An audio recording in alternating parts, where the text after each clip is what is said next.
Բարև ձեզ սիրելի հայրենակիցներ, ձեզ հետ է Էդվարդ Անտինյանը։ Ողջունում եմ ձեզ Համայնայության մայրաքաղաք Երևանից։ Այսօր փետրվարի 27-ն է 2026 թվական։ Ընտրությունների հետ կապված թե ժամանակ մնա վերջում կխոսենք, բացի դրանից կանդրադառնանք նաև Նիկոլ Փաշինյանի եւ Աննա Հակոբյանի ամուսնալուծության թեմային,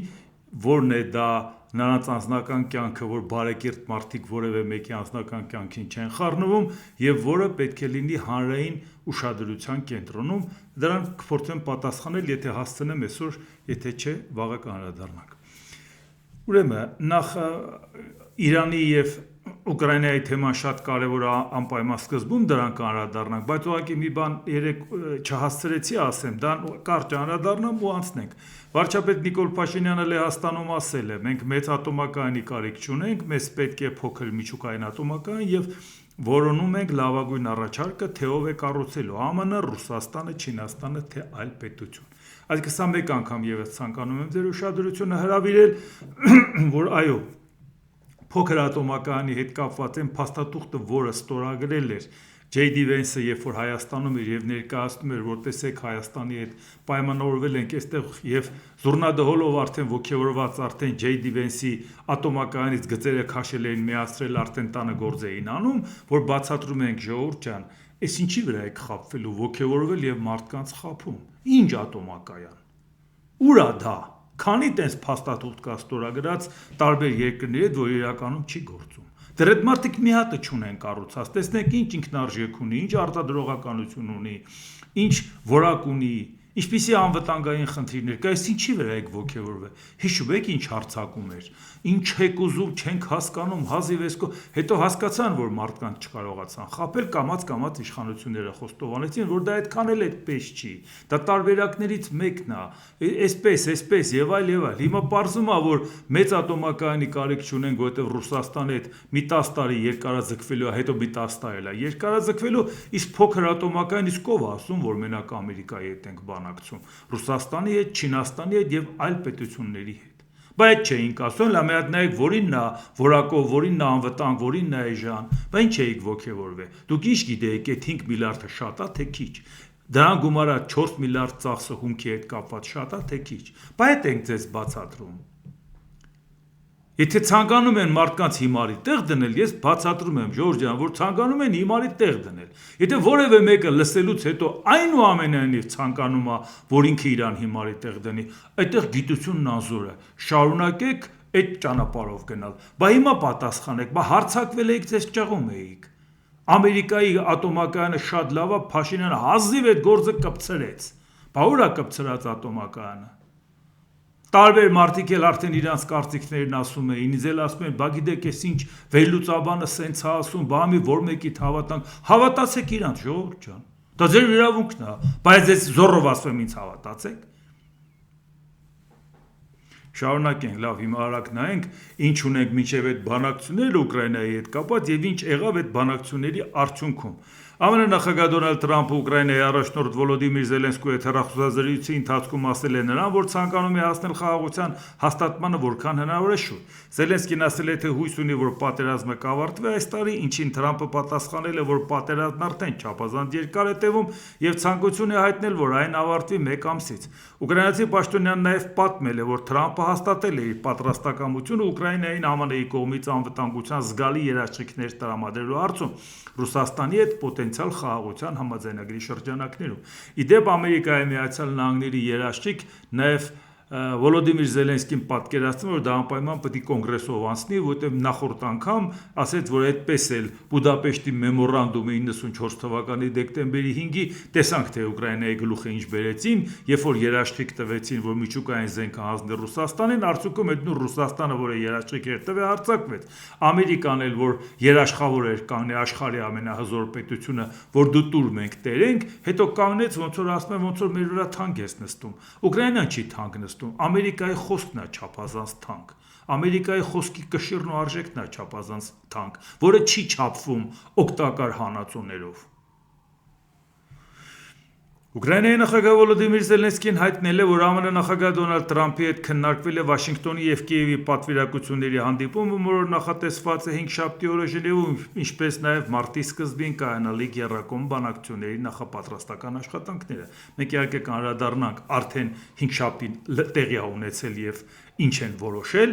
իսկ այդ ընթացքում, որ լարվածությունը շարունակում է Վիկտոր Օրբանի Հունգարիայի վարչապետ Վիկտոր Օրբանը բաց նամակով դիմել է Վոլոդիմիր Զելենսկուն, պահանջելով վերսկսել դրուժբա խողովակաշարի աշխատանքը։ Դուք արգելափակել եք նավթամուղը, որը վճռորոշ նշանակություն ունի Հունգարիայի էներգամատակարարման համար։ Ձեր գործողությունները հակասում են մեր շահերին եւ վտանգի տակ դնում հունգարական ընտանիքների հուսալի եւ մատչելի էներգամատակարարումը։ Հետևաբար ես կոչ եմ անում ձեզ փոխել ձեր հակահունգարական քաղաքականությունը։ Այդ իհարկե ուզում է, այսպես ասած, ատելություն ստեղծի ժողովրդի մոտ ընդդեմ Զելենսկի, որովհետև հասկանում է, որ ընտրությունների հետ կապված կարող է խնդիր ունենա եւ անգամ Օրբանի աջակցությունը ապրիլի 12-ի ընտրությունների հետ կապված կարող է որևէ դերակատարություն չունենա կամ հակառակ էֆեկտ ունենա։ Հիմա ասում է ժողովուրդ ջան, այ ձեր թշնամին Զելենսկին է, որը փակել է խողովակը։ Օրբանը մեղադրել է Զելենսկուն Հունգարիային հակամարտության մեջ ներքաշելու փորձի համար եւ ընդգծել, որ Բուդապեշտը պատասխանատվություն չի կրում Ուկրաինայում տեղի ունեցող իրադարձությունների համար եւ մտադիր չէ ֆինանսավորել ռազմական գործողությունները։ Բայց Ռուսաստանից երբ որ գնացին հասան Հունգարիա, խորհրդային միությունից, տանկերը կողեցին Բուդապեշտ ու ճխլեցին մարդկանց տանկերի տակ, ում տարածքներով անցան։ Հունգարիան սահմանակից, խորհրդային միությանը։ Բայց չեք մտածում, որ ձեր արանքում ագրեսորի արանքում պետություններ կան, որոնք կյանքը դրել են, որ ձեր գլուխը, հաստ գլուխն ու դատար գլուխը տանկերի տակ չճխլե։ Բայց ձեզ համար է արվում։ Բայց ինչի մյուս երկրները հասկանում են, որ Ուկրաինայի կռիվը եվրոպական անվտանգություն է, մենակ Հունգարիան չի հասկանում։ Ու Սլովակիան չի հասկանում։ Էն էլ են երկու պետությունները, որ երկուսն էլ ռուսական տանկերը տեսել են իրանց երկրում։ Ուկրաինայի պատվիրակության ղեկավար եւ ազգային անվտանգության եւ պաշտպանության խորհրդի նախագահ Ռուստեմ Ումերովը հայտարարել է, Ժնևում բանակցությունների վերջին փուլն ավարտվել է, այսինքն երեկվա մասին է խոսքը։ Հաջորդ փուլը նախապատրաստվում է, մենք աշխատում ենք անվտանգության պարամետրերի, տնտեսական որոշումների եւ համաձայնեցված դիրքորոշումների վերջնական մշակման վրա, որոնք պետք է հիմք հանդիսանան հետագա համաձայնությունների համար։ Նպատակն է ԱՄՆ եւ Ռուսաստանի հետ հաջորդ եռակողմ հանդիպումը դարձնել հնարավորինս բովանդակալից։ Դե դա էլ նախատեսում է Զելենսկին ասեց, որ մարտ ամսին է նախատեսում արդեն հանդիպում, հիմա տեսնենք ընթացքում ինչ կլինի, բայց շարունակվում է այդ թեման, որովհետև Ամերիկայի Միացյալ Նահանգները այնուհետ լուծումը չի կարողանում գտնի, ինչպես ճնշի Ռուսաստանին, ինչպես ճնշի Ուկրաինային, եւ այդ հարցը չի լուծում, առջևում ընտրություններ են, բայց ինչ անելու։ ԱՄՆ նախագահի հատուկ ներկայացուցիչ Սթիվ Ուիթկոֆը հայտարարել է. Միացյալ Նահանգները միջնորդ է, այլ ոչ թե կողմ Ուկրաինայի հակամարտության մեջ։ Այս տեսակ ոչ մի բան չստացվեց, արդեն դառնանք ընդհանրապես կողմ, հարթակ եք տրամադրել եւ բանակցում են, Այսինքն ոնց որ Իրանի հետ Օմանը հարթակա տրամադրել կամ միջնորդ է հանդիսանում զրույց են անում։ Դուք ընդհանրապես միջնորդն եք, նրա ասածը նրան եք ասում, նրա ասածը նրա։ Պատենց էր խոսում Թրամփը, այս ինչ պատահեց այս մարդուն։ Բայց 24 ժամ պատերազմը դադարեցնում էր միջնորդական առաքելությամբ։ Մենք ճիշտ ենք լսել, որ ասում ենք չի լինելու, այս ինչի մեջ ես խառնվել, այս ինչա որ գլուխել չես անում։ Մենք մեզ համարում ենք միջնորդ, մենք մեզ չենք համարում այս հակամարտության անմիջական մասնակից, հետևաբար մենք երբեք չենք դիմել ուկրաինացիներին նրանց ղեկավարությանը փորձելով պարտադրել որևէ դիրքորոշում կամ կարծիք, որին մենք ակնկալում ենք, որ Ուկրաինան կհետևի։ Ժողովուրդ, իրոք հավատում եք ես ասացին, կարող է դարձի եկեք, ես հասկանում եմ, որ կարող է այն էլ մի շարք բաներ փորձելուց հետո եք դարձի եկեք, որ չկոտրվեց Եվրոպան, որ չկոտրվեց Ուկրաինան, որ Ռուսաստանին էլ բան եք խոստացել չեք կարող չանեք, բայց որ անեք էլ այն մյուսների հարցը չեք կարողանում լուծեք, քանի որ ուժով ոչ մեկին չեք կարողանում պարտադրել, արդեն հետ եք քաշում, ասում եք մենք միջնորդ ենք, ժողովուրդ ջան, մեզանից դուք ինչ եք ակնկալում։ Մենք ուշադիր լսել ենք Ուկրաինայի ղեկավարությանը, ինչ կարող են անել, ինչ չեն կարող, որտեղ կա քաղաքական տարածք խնդիրը լուծելու համար, ինչպես պետք է մոտենանք տարածքային հարցին, թե ընդհանրապես չքննարկենք ան, հայտարարել է Թրամփի հատուկ դեսպանորդը, բայց չենք մոռացել, չէ՞ որ հիմնական հարցը, որտեղ համաձայնության չեն գալի, որ Ուկրաինային պարտադրում էր Դոնբասը հանձնի, եւ Ռուսաստանը ամեն անգամ գաղտնազերծում անում, որ ասպա բամորացել եք անցյալ տարի օգոստոսի 15-ին Անքորիջում Ալյասկայում, բա դուք մեզ բան եք խոստացել այդ տարածքների հետ կապված, մենք ուզում ենք դուք վերադառնաք ձեր խոստումը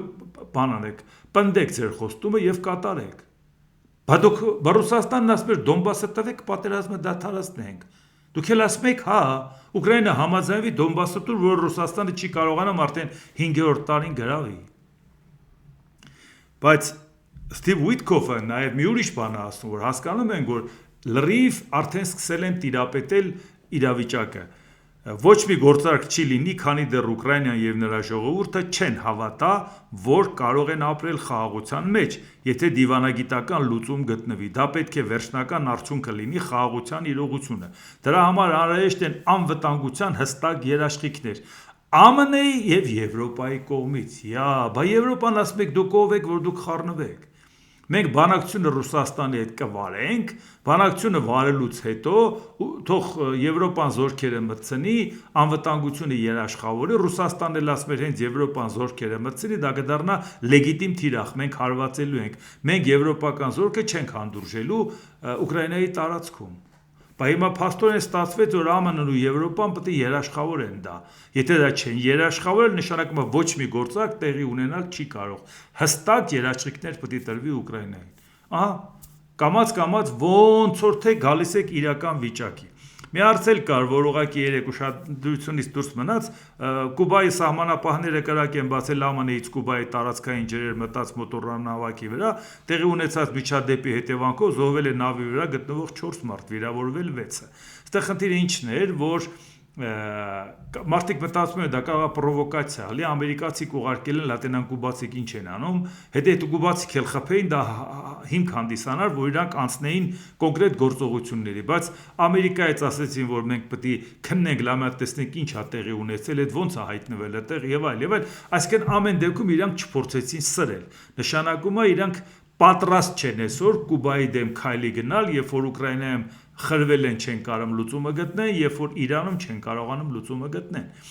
Այսինքն նույնիսկ այդ պարագայում, նույնիսկ որ Կուբային իրանք դրել են, մեկուսացրել են որոշակի հարցեր, այնուամենայնիվ դեռ պատրաստ չեն, որ հարցը լուծեն հարվածներով։ Թե չէ առիթը կօգտագործեին, ընդհակառակը սկսեցին իրանց որ ասել հետաքննություն կիրականացնենք, մի հատ հասկանանք, թե մերոնք այդ ինչի հայտնվեցին այդտեղ, կամ այդ ոնց եղավ, որ տենց եղավ։ Նույնիսկ զոհերի պարագայում իրանք դա չօգտագործեցին որպես առիթ, թե ոնց թե դուք մերոնց կրակեք։ Ռուսաստանի նախագահ Վլադիմիր Պուտինը հայտարարել է, որ Ռուսաստանի եւ Բելարուսին համակարգված ջանքերի շնորհիվ հաջողվել է հասնել զգալի արդյունքների միութենական պետության զարգացման գործում։ Ռուսաստանն ու Բելարուսը ձևավորել են ընդհանուր սոցիալ-տնտեսական, պաշտպանական, միգրացիոն, տեղեկատվական, գիտակրթական եւ մշակութային հումանիտար տարածք։ Ավելի խայտառակություն կամ պատկերացնել, որ Ռուսաստանն ու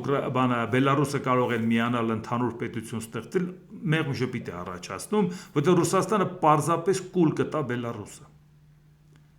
Որպես այդպիսին պետություն ուղղակի գոյություն ունենալ չի կարող։ Բելարուսն էլ է դա լավ հասկանում։ Դրա համար ամեն ինչ անում ասեց բանակցեն ու ձգեն։ Ինչ արհամարական են իրանք խոսում բելարուսների հասցեին, ինչ ձևի են արտահայտվում։ Քանի անգամ ստիպված եմ եղել ասել, դե որ ինքնասիրություն չունեք, ինչ անեմ։ Ասեմ իսկական ռուսը Բելարուսն է։ Ռուսի մերանը դուք եք, ռուսնը ուր է։ Ինչ որ կար իրանց պատմությունը Կիևյան Ռուսիան հետ իրանց հետ ոչ մի առնչություն չունի Մոսկովիայի հետ։ Իսկ թաթարներն եկան գրավելով եկան 250 տարի, դե գիտենք ինչ հաճելի ձևով ժամանակ անցկացրեցին ռուս կանանց հետ, որից հետո հասկացան, որ դարել եք Թաթարստան։ Իսկ այդ ընթացքում Բելարուս չեն մտել այդ մարդիկ։ Բելարուսը շրջանցել են։ Մտել են խփել, թալանել դուս եկել, բայց չեն ապրել այնտեղ։ Բելարուս կանանց հետ իրան գործ չեն ունեցել։ Եթե դուք ուզում եք իմանալ, իսկական ռուսը դուք եք, նրանք արդեն թաթարական ռուսներ են։ Բայց դուք եք պատկերացնում, որ դուք երկրորդ սորտ եք, նրանք առաջին։ Դե ով է մեղավոր։ Եվրոպական մաքուր եվրոպական երկիր Բելարուսը գնաց ընկավ Ռուսաստանի ոտերի տակ։ Շատ-շատերն էլ ասում են Հայաստան, Ռուսաստան, Բելարուս։ Մենք պետք է միանանք այդ իրաց միութենական պետությանը, Ռուսաստան, Բելարուս միութենական պետությանը։ Լուրջ եք ասում տղեկ Հայաստանը, այդ խելքին եք։ Բա ասում ենք Եվրոպա գնանք, ասում եք բանա, ցամաքային սահման չունենք։ Բայց Եվրոպայի հետ ցամաքային սահման չունենք, Բելարուսի հետ ունենք, թե Ռուսաստանի հետ ունենք։ Բագոնը Եվրոպան ցույց է տվել, որ երկրներ կան, որոնք կղզի են, ոնց որ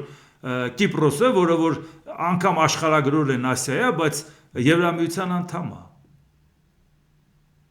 Անգամ այդ պարագայը, որ մասը օկուպացված է։ Ասես ես համաձայն եմ մի մասով մտնեմ, ոչ թե սպասեմ տարածքային ամբողջականությունից վերականգնեմ, գոնե եղածը փրկեմ։ 2004 թվականի մայիսի 1-ին, որ Կիպրոսը դարձավ Եվրամիության անդամ, դրա տարածքի մի մասը թուրքերն են օկուպացրել դեռ 74 թվականից, մի մասը ՄԱԿ-ի վերահսկողության ներքո է, մի մասը բրիտանական բազա է։ Բայց այդ ասին եղածը փրկենք, եւ այդ եղածը դարձավ Եվրամիության անդամ։ Այնպես որ համանուն դեպս Եվրամիության հետ կապված այդ հարցը մեր հետ առնչություն չունի։ Դուք մտածեք, թե ոնց է Ռուսաստան, Բելարուս միություն մտնում։ ԱՄՆ փոխնախագահ Ջեյ Դի Վենսը հայտարարել է, թեև նախագահ Դոնալդ Թրամփը դեռևս դիտարկում է Իրանին ռազմական հարվածներ հասցնելու հնարավորությունը, ոչ մի շանս չկա, որ նման հարվածները կհանգեցնեն Միացյալ Նահանգների ներգրավմանը տարիներ տեղով ձգձգվող պատերազմի մեջ։ Դե իհարկե, բա մեռանք ասելով, որ հենց դուք ուզենաք պատերազմի մեջ մտնեք, կոնգրեսը պետք է հաստատի։ Կոնգրեսը դա չի հաստատելու, որտեղ Դոնալդ Թրամփին պետք է ասի մեր երկրի ղեկավարը հիմի դու ես, թե Բիբին։ Բենյամին Նեթանյահուն, ասա իմանանք ախպեր։ Դու արդեն լրիվ գերի ես դառել։ Դու չես հովանավորում Իսրայելին։ Դու պարզապես կատարում ես Նեթանյահուի հանձնարարությունները։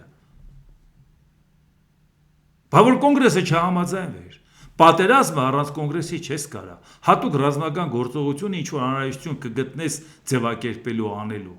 Պատերազմը չես կարող։ Հիմա դու ունես բացատրում է Ջեյ Դի Վենսը, որ մենք չենք պատրաստվում պատերազմի։ Բայց նույնը մենք էինք ասում։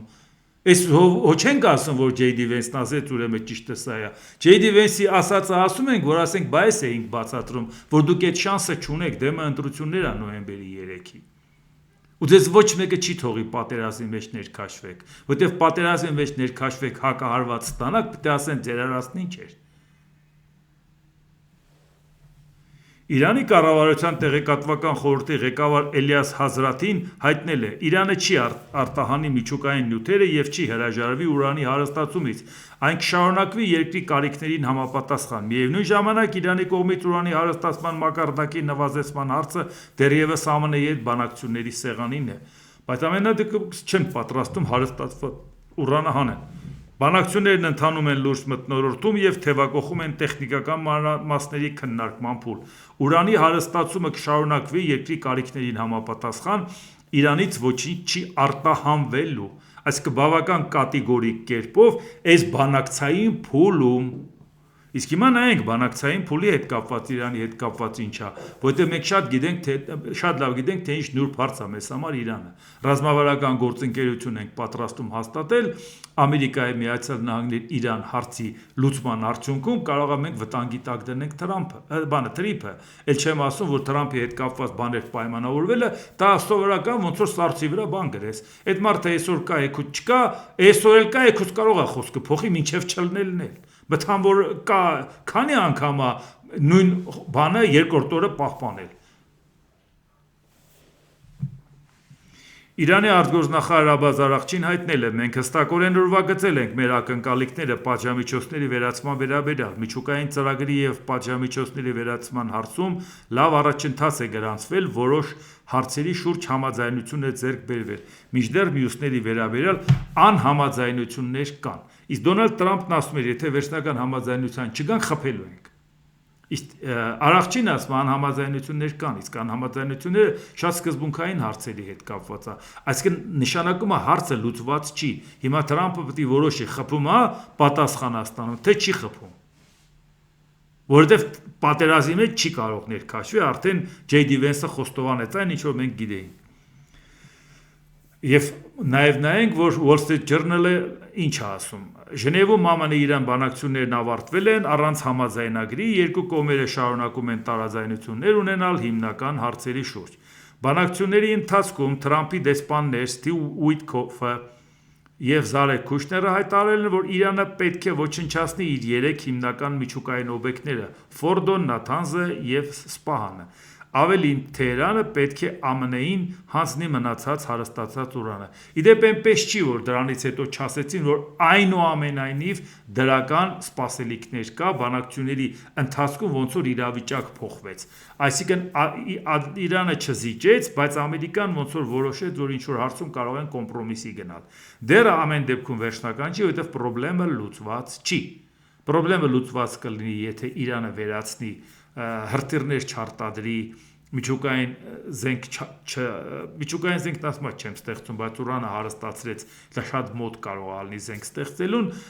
եւ այդ պարագայում արդեն Իսրայելը մտածելու է, որ ժամանակը ի վնաս Սիրիա է աշխատում, կարող է ինքը հարվածներ ուտի, որտեղ Իսրայելի վախը եկավ նրանից, որ երկաթյա գմբեթը չկարողացավ 100%-ով պահպանի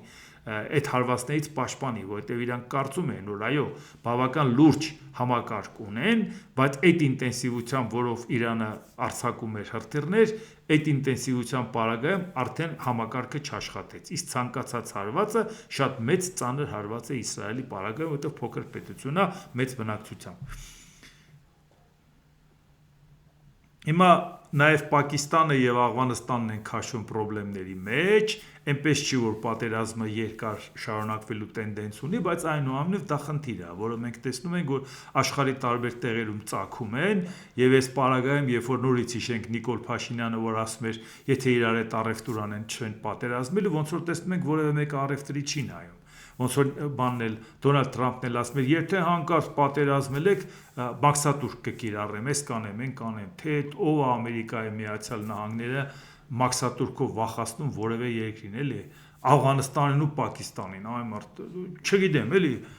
Պակիստանը օդային հարվածներ է հասցրել մի քանի աֆղանական քաղաքների, այդ թվում մայրաքաղաք Կաբուլին։ Աֆղանստանի մայրաքաղաքի բնակիչները հայտնել են գիշերը տեղի ունեցած բազմաթիվ ուժեղ պայթյունների մասին, հետագայում Իսլամաբադը հայտարարել է Թալիբանի 27 դիրքերի ոչնչացման եւ եւս 9 զոհի մասին։ Պակիստանը նաև հայտնել է, որ 133 աղվաստանցի զինվոր է սպանվել, 200-ից ավելի զինվոր վիրավորվել։ Բացի այդ, Geo News հեռուստաալիքը հայտնել է, որ Պակիստանի ռազմաօդային ուժերը հարվածել են Աֆղանստանի նահանգար նահանգում գտնվող զինամթերքի մեծ պահեստին։ Դրանից առաջ Թալիբանը հայտարարել էր Պակիստանի սահմանամերձ նահանգներում հարձակողական ռազմական գործողություններ սկսելու մասին ի պատասխան Պակիստանի հարձակումների, բայց էլի հարց առաջացավ, որ այնուամենայնիվ Աֆղանստանը ուզում է ցույց տա, որ ես փորձում եմ ավարտել այդ process-ը, էլի, այսինքն շարունակելու իմաստ չեմ տեսնում, բայց դա տեն չի։ Պակիստանն ասում է քո մոտ կան ահաբեկիչներ, որոնք ինձ վնաս են հասցնում, դու էլ դրանց դեմը չես առնում, ես էլ դրանց հարցը ես եմ լուծում։ Այսինքն դա նշանակում է ուղղակի նայենք այդ պարզունակ մոտեցումը Նիկոլ Փաշինյանի եւ Դոնալդ Թրամփի, թե ընդհանրապես պատերազմն չի պետք է լինի, այ հիմա պետք է լինի։ Դե հիմա բացատրեք այդ ձեր լավ ռեցեպտները տվեք, որ այդ մարդիկ իմանան ոնց անեն, որ չպատերազմեն։ Իմիջայից մի բան էլ ԱՄՆ նախագահ Դոնալդ Թրամփը կին կտրուկ է արձագանքել դերասան Ռոբերտ Դե Նիրոյի ելույթին, նրան անվանելով հանցագործ եւ խնդրելով լքել երկիրը։ Իհարկե ավելի աբսուրդ բան չեմ պատկերացնում, որ կարելի է Ամերիկայի քաղաքացուն ասի, եթե դու ինձ քննադատում ես, երկրից քնա։ Ժողովուրդ, դա Հյուսային Կորեան, հա։ Հասկանում ենք, որ կարոտում ես կին չննին։ Այս վերջերս էլ լավ ընտրվեց իր տեղը։ Բայց ինչ է նշանակում ինձ քննադատելու համար երկրից գնա։ Դա Ամերիկայի նախագահի ասելու բան է։ Դե Նիրոն կոչ է արել հեռուստադիտողներին բողոքի ցույցեր անցկացնել նախագահի դեմ նոյեմբերի միջանկյալ ընտրություններից առաջ։ Եթե երբևէ սիրել եք ձեր երկիրը, հիմա ժամանակն է դա ցույց տալու։ Եթե ուզում եք, որ առաջնորդները հաշվետու լինեն, եթե հավատարիմ եք սահմանադրությանը եւ օրենքի գերակայությանը, եթե ուզում եք, որ Ամերիկայի Միացյալ Նահանգները արժանի լինի ձեր սիրուն, պատրաստվեք դուրս գալ փողոց եւ միասին մենք կվերադարձնենք մեր երկիրը, ասել է Դե Նիրոն։ Դե Նիրոն այդ ելույթից անմիջապես հետո հայտարարել է, որ Միացյալ Նահանգները իր տունն է եւ ինքը հեռանալու ծրագրեր չունի։ Ավելի խայտառակ բան անկեղծորեն ես չեմ պատկերացնում, թե ինչ է նշանակում, եթե ինձ քննադատում ես երկրից քնա։ Սա Ամերիկայի քաղաքացիները այս կարգի մարդ ունեն ձեն տվել։ Խոսքի ազատության Տրամպյան ձևն է դա։ Այսինքն ոնց է մեծահարուստ մարդը, բավական հայտնի, աշխարհահռչակ մարդը, ինքը իր կարծիքն է հայտնում։ կարծիք հայտնելու համար ասում են երկրից գնա կամ դու հանցագործես, ինչ արե։ Դերի կեսը կերել է, կամ պետք է կես ժամ դերը խաղար, 28 րոպե է խաղացել, 2 րոպեի համար կարաս դատի տաս։ Իր հանցագործությունը Ռոբերտ Դե Նիրոյի որն է։ Քեզ քննադատելը հանցագործություն է։ Դե բա որ ասում ենք խելքդ քոնը չի դիկտատորների համար, բա դրա համար ենք ասում։ Բայց այս պատկերացումով աշխարհ ես կառավարելու։ Բա մենք ուզում ենք այս աշխարհում հարց լուծվի, խնդիր լուծվի։ Բա մեր սպասելիքը ուկրաինական պատերազմից, Իրանի հետ կապված կոնֆլիկտի լուծումից ինչի՞ց է, որ մենք իմանանք մեր երկրի ապագան ինչ կարա լինի։ Մի բան էլ ուղղակի նորը էլի ժամանակ չեղավ, երբ որ Վեոլա ջրի հայտարարության մասին ասվեց, իրանք գրամ հաշվել էին, թե այսքան ժամ պետք է կտրենք, այս պետք է անենք, այն պետք է անենք։ Մասնագետներ են, չէ, հավաքված լուրջ մասնագետներ են։ Եվ մեկ էլ անմիջապես տարածվեց կառավարությունից կառավարության միջամտության արդյունքում գրաֆիկը մնաց նույնը։ Յա։ Այդ բաներ, հա, կառավարության շենքից մի հատ ջրի գիծ էին գցել, հա, Վիոլա ջրի գրասենյակ պրանի գլուխ։ Ու տես մի անգամից ջրի հարցը կարգավորվեց։ Այսինքն մասնագետները մի հատ բան են ասում, հետո դուք զանգում ասում եք, այս ընտրությունից առաջ խելքներդ գցերեք, հանկարծ տես բան չանեք, այս արեք, այն արեք, ասում են լավ հասկացանք, թե չկգանք կփռենք ասֆալտին, կծեփենք պատին, ասում են հասկացանք։ Եթե դա իսկապես լուրջ մասնագիտական հաշվարկ կա, որը նաև դրա տակ կա ինչ-որ մի հատ ուրիշ խնդիր նաև, չէ՞, բա բերել եք Երևանի մեջ մի հատ Երևան եք սարքել, չեք տեսել, որ այդ թողունակությունը դու չունեք։ Դուք չունեք ոչ մի թողունակություն։ Նույնիսկ եթե շենքերի տակ ասում եք նոր շենքերը կառուցում ենք, այդ ավտոկայանատեղին էլ հետն ենք կառուցում, այդ ավտոները կայանատեղից որ դուրս են գալի, փողոց դուրս չեն գալի, այդ փողոցի թողունակությունը դուք տեսել եք։ Տեսել եք Երևանն ինչ եք դարձրել։ Ջրի հարցն էլ չի լուծվում, հոսանքի հարցն էլ չի լուծվում, բա քաղաքի մեջ քաղաք սարքես որտեղից պետք է լուծվի։ Որևէ մի հատ ուղեղի հետ կապված մի բան, հայ ընդհանրենք վախացրեցիք մի 3 ամիս սկեցին, հետո հարցը լուծվեց։ Կամ այդ ոնց եղավ, որ իրանք հաշվարկեցին, մի հատ ձեզ հետ չճշտեցին։ Սա այն ոլորտն է, որ այսպես թե այնպես մենաշնորհ է։ Այսինքն հանրային ծառայությունների կարգավորման հանձնաժողովին մի հատ չեն ասել, ընկեր ձեր պատճառով որ ոչինչ չարեցիք, մենք ստիպված ենք այս բանը անել։ Ու հայտարարություն անելուց առաջ, այսինքն կառավարությունը մամուլից է իմանում, թե ինչ ալնելու մեր երկրում։ Մամուլից մենք էլ ենք իմանում էլի։ Բայց ձեր արածն ինչ է։ Հա, ձեր արածը վախացնել լավ Վիոլա ջրի, ու դրանով ոնց հարցը լուծվեց։ Այսինքն նշանակում այնտեղ էլ մասնագետ չկա, կամ եթե կա էլ այդ մասնագետը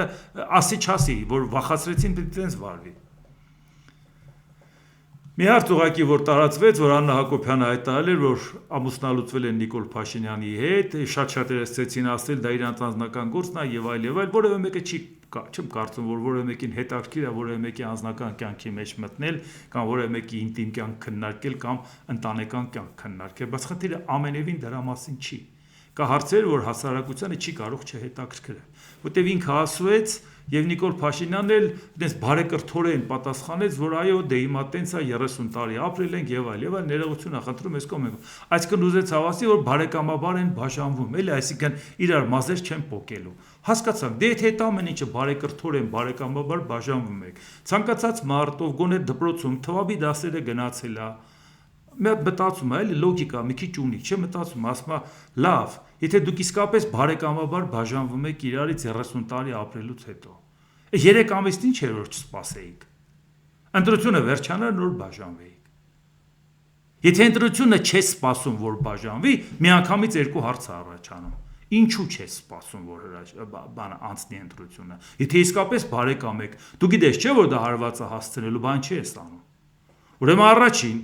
կամ այնպիսի սկանդալ է սպասվում, որ Նիկոլ Փաշինյանն ասում է հանկարծ այդ սկանդալը պայթեց, պետք է ասեն կնոջդ հովանավորել ես այս կրիմինալ փողեր եւ այլ, որ անգամ Աննա Հակոբյանը ակնարկումը ասում է կարող է ինձ կալանավորեն, այն դեպքում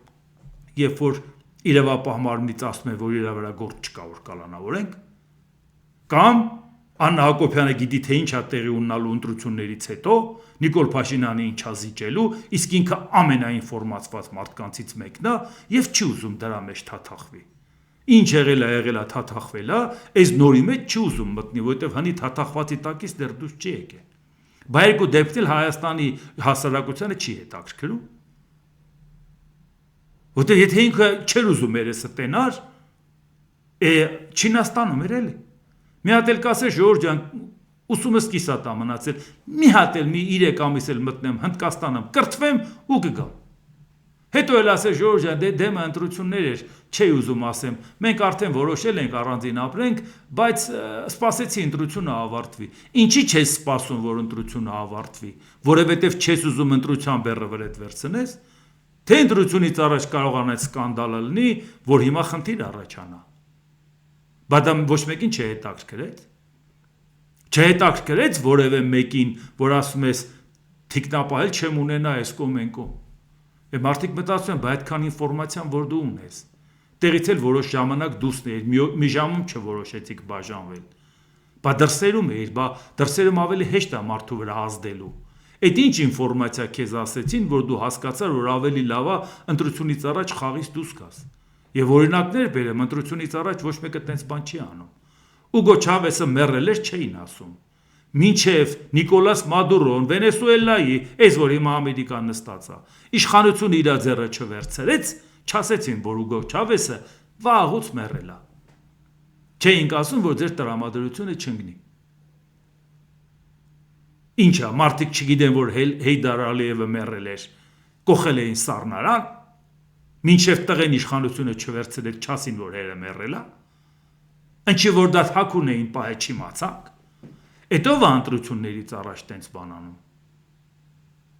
Ինչ կարող է լինի 30 տարի ապրես մի մարդու հետ եւ անհաղթահարելի խոչընդոտ լինի, որից նայած պիտի բաժանվես։ Մի հատ անհաղթահարելի խոչընդոտ կա, որ հարգելի պատճառով մեռնես։ Վերջ, առավոտ արտանաս տենաս այլևս ամուսնացած չեք, որտեղ մեռել ես։ Այլ ուրիշ ինչ պատճառ կարող լինի։ Եթե կա այնպիսի անհաղթահարելի խոչընդոտ, որի համար դու կարող ես 30 տարի ապրելուց հետո բաժանվես, ուրեմն հարցը առաջանում, բա դու ո՞նց ես երկիր ղեկավարելու։ Ես կվստահեմ իմ երկրի ապագան մի մարդու, որը այս խնդիրների մեջ է հայտնվում։ Բա մենք ամեն մեկս մտածում ենք, որ երկիրը ղեկավարող մարդը նաև ընտանիքի հետ կապված պետք է վերաբերմունք ունենա։ Մենք օրինակ ենք բերում, ցույց ենք տալիս, որ ժողովուրդ ջան, ընչաքաղցությունը լավ բան չի, ընտանիքի մասին մտածեք, նորմալ ընտանիք ունեցեք։ Մենք որևէ մեկս չենք հարցակվում ուրիշի վրա, ասենք, այս ինչի չես ամուսնանում կամ ինչի ես երեխա ունի կամ որտեվ այն մարդիկ, ովքեր նորմալ ընտանիք ունեն, սովորաբար հիստերիկ չեն հարցակվում ուրիշների վրա, ասում են կյանքը ամեն ինչ է լու։ Ամեն ինչ մարդու համար է, չես էլ իմանա պատճառն ինչա, պետք է չի խորանաս։ Այո, կարող է մարդը, որ ամուսնացած էլ չլինի, շատ լավ մասնագետ է, լի գործի հետ ամուսնանա, շատ գործատուներ շատ ուրախ լինեն, որ այդ մարդը խելքը տվել է աշխատանքին։ Բայց դու նրան պետության ղեկավար կվստահես, թե չէ, չես վստահի։ Սրա մասին է խոսքը։ Այդքան է իմանալով, եթե դա անում են ընտրություններից առաջ, ձեզ չի հետաքրքրում, որ դրա տակ կարող է նաև այլ հարցեր լինի, որ պետք է հասկանանք։ Ինչպես կարող է կինը կանգնի խոսահասի, այս բանը գնում են վարձով ապրեմ, ես զարդը տանում եմ, ես եմ անում, մի հատ ծպտուն չանի, թե իր անչափահաս աղջիկնում հետ է ապրելու։ Ասում է ես գնում եմ, ո՞ց թե ես գնում եմ։ Ընտանիքի անդամն ասում է ես գնում եմ, բա դու ով։ Լավ չափահասները հասկացանք։ Բա անչափահասը հոր հետ ամնում, մոր հետ գնում։ Ու դա այնց կախված որ մարդիկ հասկանան, թե ինչ է կատարվել, որ աղջիկ երեխեն մոր հետ չի գնում։ Հետաքրքիր չի ձեզ։ Բայց ձեր երեխաները կյանքն են իրանք։ Կյանքի հետ են խաղալու։ Որտեվ իրանց գործունեությունն ու անգործությունից կախված է քո երկրի ապագան, քո կյանքի որակը։ Դրա համար չի կարող այդ մարդը հանրային հետաքրքրությունից դուրս լինի։ Այս երկրում, որտեղ ասում են, որ կարող է հիբրիդային պատերազմ լինի, դրսից կարող է ազդեն ընտրությունների վրա, մեռանք ասելով, որ 2021 ու 2026-ը մի համեմատեք են ընտրությունը, որ ընտրենք Նիկոլ Փաշինյանը, որ Քոչարյանը չգա, ընտրենք Քոչարյանը, որ Նիկոլ Փաշինյանը չգա։ Այսօր 2026 թվականի ընտրություն, 2022 թվականի ուկրաինական պատերազմից հետո է ցանկացած աշխարհի ընտրություն արտաքին քաղաքական կոմպոնենտով է չափվում։ Դու ում հետ ես։ Ամերիկայում էլ է տենց եղել, Բրիտանիայում էլ է եղել, Գերմանիայում էլ է եղել, Ֆրանսիայի ստորին պալատն էլ է եղել, Մոլդովան, Վրաստանը, բոլոր տեղերը, նույնն էլ Հայաստանում ալնելու։ Դուք գիտեք, որ այս պատերազմական իրավիճակում, որ լինելու է նոր աշխարհակարգ, չեն խոսում մենակ սոցիալական խնդիրներից, խոսում են ի վերջո որն է քո պատկերացումը, դու Ռուսաստանի հետ ես, ցանկանում ես Հայաստանը մտցնես Ռուսաստանի տակ, թե դու ուզում ես քաղաքակիրթ ընտանիքի անդամ լինես։ Սա է խնդիրը։ Եվ այս պարագայում իհարկե մարդկանց համար շատ կարևոր է իմանալ, թե ի վերջո այդ պարագայում կարող է ազդեն Աննա Հակոբյանի վրա։ Կարող է ինֆորմացիա ազդել, որ ինքը խաղից դուրս է գալիս։ Կարող է այսօր չեն ազդել, վաղը կազդեն, եթե ինքը պետական վերահսկողության տակ չլինի։ Այս ի՞նչ մանկապարտեզ է, ժողովուրդ ջան։ Բթամ ձեր փսակվածից ինչ հասկացանք, որ բաժանվածից ինչ հասկանանք։ Իհարկե ձեր ազնական կյանքը չի էլ հետաքրքրում։ Առավելևս ձեր ազնական կյանքը չի էլ կարող օրինակ լինի որևէ մեկի համար։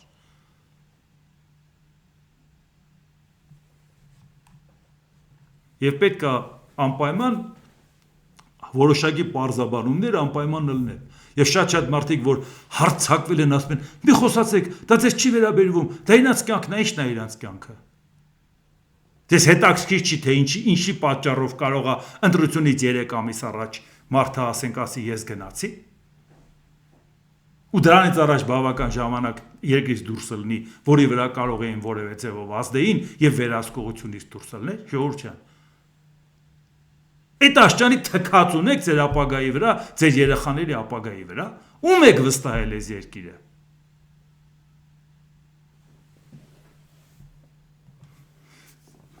Եվ առասարակ, որտեղ առավել ևս որ ընտրությունների հետ կապված մենք տեսնում ենք ինչ զարգացումներ կարող է լինեն,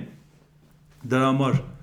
մեկ անգամ ևս հիշեցնեմ, որ այո, ես մտադիր եմ մասնակցել եւ ասել եմ եւ հայտարարել ենք, հուշագիր ենք ստորագրել, նորից հիշեցնեմ, որ այո, Հայաստանի շնորհապետական կուսակցության հետ հուշագիր ստորագրելով նրա նախագահ Գուրգեն Սիմոնյանի հետ պայմանավորվել ենք կուսակցության ցուցակով մասնակցել, ոչ թե դաշինքով, նաեւ ասենք կուսակցության ցուցակի առաջի համարելնելու է Գուրգեն Սիմոնյանը եւ բնական է դրանով էլ պայմանավորված նաեւ վարչապետի տեխնացուն։ Ես էլ իմ համեստ ուժերի ներածի չափով կօգնեմ իրան։ Շատերը լինում է, որ ասում են դաշինքը լինի, համախմբում լինի եւ այլ, բանակցություններ շարունակվում են նաեւ ուրիշների հետ, ես դրանից տեղյակ եմ, բայց չեմ խառնվում, որտեղ առնվազն կոռեկտ չի, որ ես խառնվեմ, ես քննարկել եմ, բանակցել ենք, ինձ հրավիրել են, ես մասնակցում եմ։ Մի հատ էլ մյուսին դնենք, քննենք, թե արժանի է, թե չէ, դա ինձ պարզա թույլ չեմ տա։ Դրա համար չեմ էլ ասի նրա մասին, թե ում հետ են բանակցում, թե ինչ։ Գուրգեն Սիմոնյանը ում հարմար կգտնի արդեն բանակցության արդյունքում կհայտարարեն, որ ժողովուրդ ջան, մեզ միանման նաև ով կմիանա, վերջ, դա է մեր թիմը։ Դրանից ավել մենք թիմակից չունենք։ Չկա, որ որևէ մեկ եւ ասել ենք հստակ, գնում ենք խորհրդարան, տեր կանգնենք մեր ձայներին, ձեր ձայներին։ Չենք միանալու ոչ իշխանությանը, ոչ նախկիններին, ոչ էլ ռուսամետ որևէ ուժի, եթե նույնիսկ ինքը նախկին չի։ Որովհետև ցանկացած ռուսամետ ուժի ցուցակի առաջի համարը Վլադիմիր Պուտինն է։ Կապ չունի, թե Պուտինի գովքը ով է անում, ինչ տեսքով։ Նա առաջարկում է, ընտրում եք մեզ, ընտրում եք Պուտինին, բարդ է հասկանալ։ Այսինքն մեզ համար միևնույնն է, այդ մի թիմ է։ Բացառվում է, որ ասենք դրանց միանանք։ Չենք ստանա մեծամասնություն, որ մենք մեր հստակ ծրագիրն ու քայլը անենք, կգնանք խորհրդարանում այդ եղած ձայներով մեր հարցերն առաջ կտանենք։ Եվ իհարկե բացառվում է, որ օրվա իշխանությանը միանանք։ Այս սուտի արևմտամետներին, որոնք իբր թե Հայաստանը տանելու են Եվրոպա, ու դուք հավատում եք, Լեհաստանի վերջի հանդիպումից էլ չհասկացաք, որ այս մարդիկ մեզ Եվրոպա տանող չեն։ Եվ դրա համար ուզում եմ ասեմ, որ հիմա էլ հասկանալով, որ կարող է ինչ լինի, հիմա սկսել են նկարներ տարածել, բա Գուրգեն Սիմոնյանը ինչ որ մարդկանց հետ հանդիպել է, կարող է իշխանության այս կողմ խաղերը եւ այլ։ Ժորժիա մի հատ ուզում եմ հասկանամ, իշխանության խաղը ո՞նց է անելու, եթե ասում են ինչքան ձայն ստանանք, իշխանությանը չենք միանալու։ Այսինքն իշխանության խաղը ո՞րն է։ Ցանկացած երբ դու մրցակից ես, դրա խաղը ո՞րն է։ Ով որ մասնակցի Նիկոլ Փաշինյանի Արբանյակ ուժ, մենք նրանց հետել ենք մրցակից Նիկոլ Փաշինյանի հետել, ու նրանց չենք միանալու, խաղը ո՞րն է, ում խաղն ենք խաղում, կամ ո՞նց եք պատկերացնում, Կամ այսինքն ձեզ հետաքրքրող հարցը, որ կարող է ինչ-որ խաղեր լինի, ինձ չի հետաքրքրել։ Բայց դու հարցերը տամ ու իմանամ։ Այսինքն կարող է հանկարծ դե միանամ Գուրգեն Սիմոնյան, որ իր միջոցով որևէ մեկին միանա։ Ինչի Գուրգեն Սիմոնյան ինձանից շատ մարդ է ճանաչում։ Իսկ 20 տարուց ավել Նիկոլ Փաշինյանին ճանաչում եմ։ Նախկին շատ ղեկավարների ու պաշտոնյաների։ Որևէ մեկի վրա դուրս գալու համար Գուրգեն Սիմոնյանով պետք է դուրս գայի։ Այդ խելքին եք։ Ուղիղ ձևը չգիտեինք, կամ չգիտեինք որտեղ են փող ու պաշտոն բաժանում։ Բայց նույն հարցերը ինձ էլ է հետաքրքրել, չէ՞, որ կանգնել եմ ճշտել եմ ու ասել եմ այո, պատրաստ ենք կանգնել եւ մեր համեստ ուժերի ներածի չափով օգնել։ Եվ պատրաստ ենք նաեւ կոչ անել մարդկանց օգնեք, որպեսզի այն ինչ որ մենք ի վիճակի ենք անել, մի բան էլ ձեր աջակցությամբ ավելին կարող անենք։ Որովհետեւ համոզվել են, որ նրա հետևը օլիգարխ չկա, պետություն չկա, խաղեր չկա։ Բայց դրա համար եմ համոզվել։ Բայց դրա համար համոզվել եմ, որ ձեզ դիմում եմ, ասեմ ժողովուրդ ջան, ով ինձ վստահում է, օգնեք Գուրգեն Սիմոնյանին, մի բան ավել կարողանանք անել։ Որովհետեւ համոզվել եմ, որ նրա հետևը փող չկա։ Ու միայն աջակից մարդկանց շնորհքն է, ովքեր որ վստահում են, ովքեր որ ուզում են, որ մենք մեր ծրագիրը առաջ տանենք, ոչ թե ինչ-որ մեկի ծրագիրը։ Այդ ձևով փորձում եք, ձեր խելքով այդ ձևով պետք է վարկաբեկեք։ Լավ, ուրիշի խաղն է խաղում։ Բավարարեք ու այդ ձեները չտվեց այդ ուրիշին։ Այդ ուրիշը պարտվեց, այդ ժամանակ ինչ եք ասելու։ Ուրիշի խաղը դուք եք խաղում, որ ուզում եք, այս անգետը նորից ընտրվի։ Այ ուրիշի խաղը դուք եք խաղում։ Իսկ մենք բացատրում ենք, որ այս անգետիկի տեղը վարչապետի պաշտոնը չի։ Ինքը ոչ մի ձևով, ոչ բարոյական, ոչ մարդկային, ոչ պրոֆեսիոնալ որակներով, ինքը ընդհանրապես բարոյական իրավունք չունի այդ աթոռը մի ժամ անգամ նստի։ Այդ ենք ասում։ Իսկ այն մյուսները դա խայտարակությունն է, ժողովուրդ ջան, այս առավոտից իրիկու բացատրում եմ Ռուսաստանի վիճակը, ու ինչ որ մեկը մեզ բացատրում է, որ պետք է մենք Ռուսաստանի հետ ավելի սերտ դաշնակցային հարաբերություններ կառուցենք։ Լուրջ եք ասում։ Ու կարող է հանկարծ մենք միանանք նրանց կամ նրանց խաղը խաղանք։ Մենք նրանց հետ ենք մրցակից նրանց հետ։ Վերջ, էսա։ Եթե դուք ուզում եք, որ նրանք կլինեն, այդ ձեր իրավունքն է։ Դուք ձեզ մեղադրեք, թե ինչի եք ուզում։ Դե ինչ։ Այսօր այսքանը, եթե հավանեցիք սեղ մեկ լայք կոճակը, բաժանորդագրվեք Էդվարդ Անտինյան YouTube-յան ալիքին, սեղ մեկ զանգակ կոճակը, գրեք մեկնաբանություններ, գրեք հարցեր, դիտեք եւ դատեք ինքներդ։ Շնորհակալություն։